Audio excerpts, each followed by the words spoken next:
अरे भाड्या, तू इथं बसलायस? तुझी दुसरी बायको पहिल्या बायकोकडून गुलगुल करत बसले की आपल्या घरात. काय सांगतेस? मग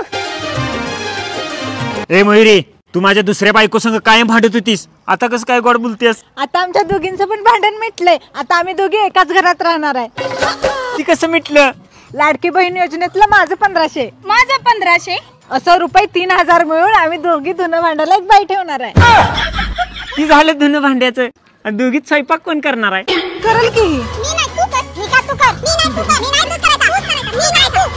ए थांबा, भांडू नका. वरच्या 1500 जुळणी मी करतो. त्या बाईला सांगा 4500 मध्ये धुणं भांडी स्वयंपाक पण करायला. ओ तुम्ही कुठे चाललाय? वरच्या 1500 साठी तिसरी बायको आणायला.